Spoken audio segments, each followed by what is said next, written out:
Hi everyone, so I'm recording a quick video just to go through how to tip your sword.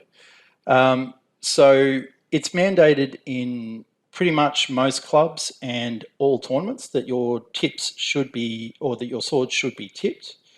And the reason being is even with spatulated and rolled tips, they can penetrate skin if it hits bare skin, or they can even penetrate the leather of gloves.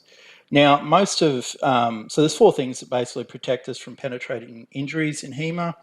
The first of these is our Newton rated jackets and pants. So that protects us quite nicely. But things like our gloves and just incidental shots where they hit bare flesh, those areas aren't protected by Newton rated gear and we need something else. So in that case, what we have are our tips. Okay, so usually leather is the best material for it, but I'll go over that in a second. So leather tips are the preferred ones, we've got our tips, but we've also got the flexibility of our swords. So all of the swords in our club have a high degree of flex, which is awesome. We want that, right? So that protects as well as the tipping and the jackets, but also intensity. So if you're fighting at a gentle intensity, the chances of you creating a penetrating injury are much reduced. So in our club, most of the bouts are happening at a very low to moderate intensity. So some people have chosen not to tip their swords. I strongly encourage tipping of swords, but because of the way they fight, it's not as necessary. But as I said, definitely encourage it. And certainly if you're going to fight beyond a sort of moderate intensity, you definitely should have your sword tipped. Okay, and why? Because if we get penetration of the glove, these metal tips will go straight into flesh. When metal meets meat, meat loses.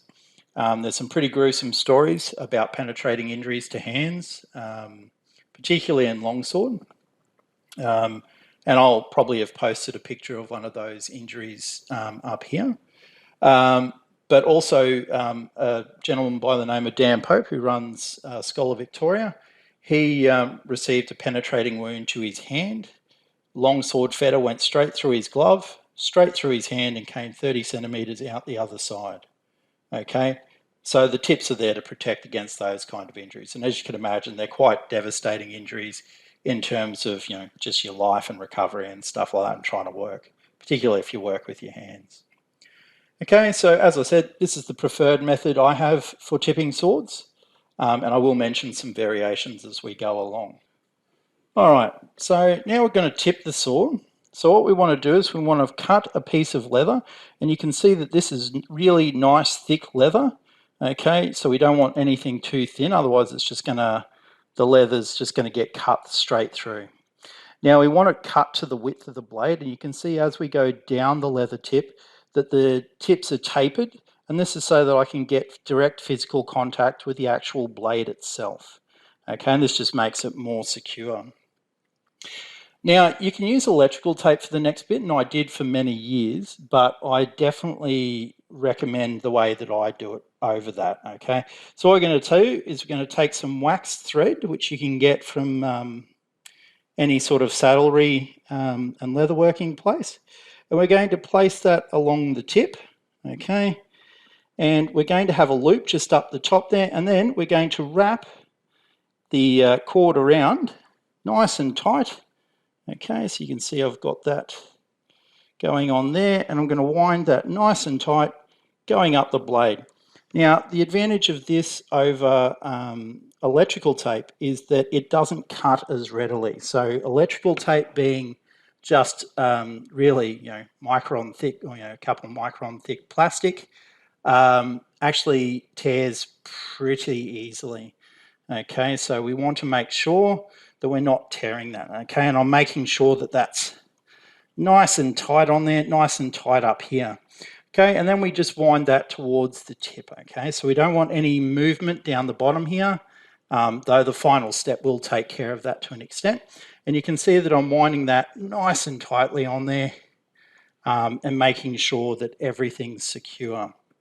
Okay, so as I said, electrical tape, you can use it. does work quite well, but it cuts quite readily. Though one of the steps that I've included along my journey, which was recommended by Gindi from Melbourne, will eliminate some of that risk, but not completely. Electrical tape is, at the end of the day, it's pretty fragile, and it doesn't tolerate being abused particularly well. Okay, so this method, far more secure. Actually, there's a lot of pressure, a lot of physical contact. So one of the things with tipping is that, and you'll see it in any rule set that you look at, that the tip cannot be removed or should not be able to be removed with hand pressure. Okay, so in this case, this attachment is super secure, and we're not going to have any wandering, we're not going to have any of that sort of guff to worry about. So nice and tight, right up close to the end there. Okay, so nice and tight there. I'll get this. Sorry, probably a bit painful to watch, but that's life. Okay. All right, so we're getting up towards the pointy end here. So what we're now going to do is we're going to take the other end of our string, okay, our waxed thread, okay, and we're going to put that through the loop there, okay. So I'll just get the loop sort of facing a usable direction so you can see. Okay, the other thing about the waxed cord is it binds to itself, so it makes that attachment very secure again, so even more secure than just normally. Okay, so what we've got there, oh, sorry, I should have brought that around another loop. There we go. Okay, so we've got that there with our loop. We're then going to grab our other end, okay, both ends, and pull, okay. So you might need a set of pliers to help you with this, okay, depending on how strong you are and how grippy your fingers are, and you want to pull both ends, right? Nice and tight, okay? And then, as you can see, we've got a nice firm connection. That's going to give that a little bit more of a pull, okay? Okay, and then trim your ends, but make sure you leave a bit of a tail, okay? Any knot, doesn't matter what knot it is going to wander a little bit, okay? So there we go, we've got that nice and trimmed up now, okay? So, excellent.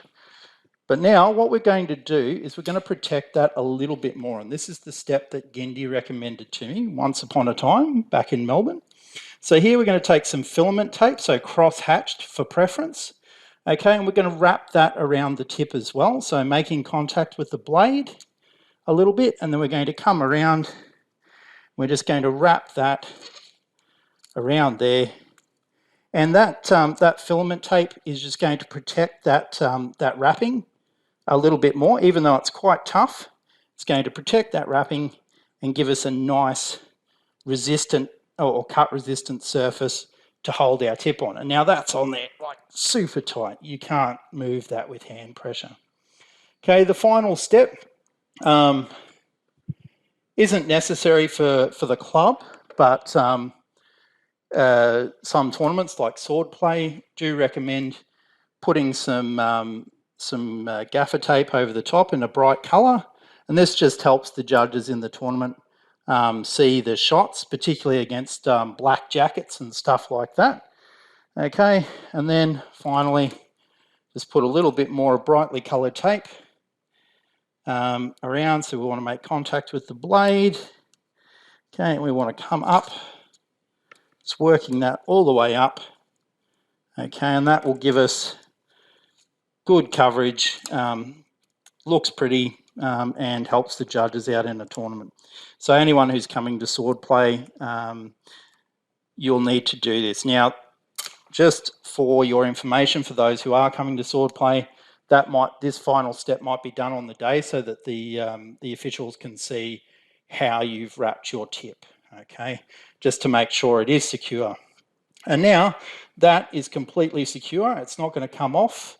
You know, or eventually everything does wear out, obviously, and particularly the leather, so you will need to come back, check that your leather isn't being worn through, and if it is, just cut it all off with a Stanley knife and redo it. But otherwise, this method creates a really long-lasting and robust tip that you're not going to have to worry about too much or very often.